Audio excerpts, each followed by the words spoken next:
ମୋ ବାହାଘରକୁ ଆସିଲୁଣି ତୁ କେମିତି ଅଛୁ? ଭଲ। ହଁ ମୁଁ ବି ଭଲ ଅଛି। ଏଇ ଦେଖୁନୁ ବାହାଘର 4 ଦିନ ହେଇଛି ହଁ ବେଶୀ ନାହିଁ 4 ଦିନ ହେଇଛି। କୁଣିଆ ବି ଆମ ଘରୁ ଯାଇନାହାନ୍ତି କେତେ କୁଣିଆ କହନି କହନି କୁଣିଆ ବି ଯାଇନାହାନ୍ତି। ଦେଖେଇତି ମୁଁ ଡ୍ରେସ ପିନ୍ଧିଛି ଏରା ପୁଣି ମୋ ଶାଶୁ ମା ଦେଇଛନ୍ତି।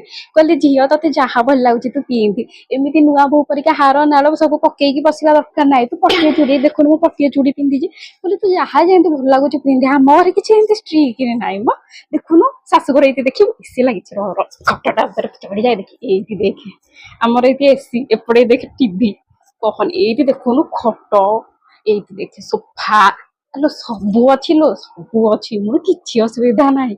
ମୋ ଶାଶୁ ବା କହିଛନ୍ତି ତୋ ଲାଗି ଟ୍ରିପ୍ କରିଛି ଗୋଆ ବୁଲିଯିବୁ ମୋ ପୁଅର ତୋର ମିଶିକି ଗୋଆ ବୁଲିଯିବୁ କହନି କହନି ଶାଶୁ ଗୋଟିଏ ପାଇଛି ମାନେ ହୀରା ଖଣ୍ଡେ। ଶ୍ୱଶୁର ତ କହନି କହନି ରାତି ନ ପାଉଣୁ ଆଣିକି ଧରେଇ ଦଉଛନ୍ତି ମାଲୋ ତୁ କଣ ଖାଇବୁ ଦହିବରା ଖାଇବୁ ଗୁପଚୁପ ଖାଇବୁ କହନି କହନି ବାସନ ମାଜିବା ପାଇଁ ବା ଦେଖୁନୁ ମୋ ବୋହୁର ହାତ କଷ୍ଟ ହବ ବୋଲି ମୋ ଶାଶୁ ଯାଇକି ଗୋଟେ କାହାକୁ ଖୋଜିକି ଆଣିଛନ୍ତି ସିଏ ଆସିକି ଆମ ଘରେ କାଟି କୁଟି ସବୁ ବାଟି ଦଉଛନ୍ତି ବା। ଆଉ ରୋଷେଇ ପାଇଁ ଆମର କଣ କହିଲୁ ମୋ ଶାଶୁ ସେ କହୁଛନ୍ତି ମାଲୋ ତୁ ବସ ମୋର ତ ହାତ ଗୋଡ ଚାଲିଛି ମୁଁ କଣ କରିବି ଏବେ ମୋର କିଛି କାମ ନାହିଁ ତୁ ବ ତୁ ମୋବାଇଲ ଦେଖେ ତୁ କଣ ବି କହିଲୁ ହାତ ଗୋଡ ଦେହ ଖରାପ କରିବୁ। ତୁ ଯେତେ ବୁଲି ପାରୁଛୁ ବୁଲ ଫଟୋ ଉଠା ରିଲ୍ସ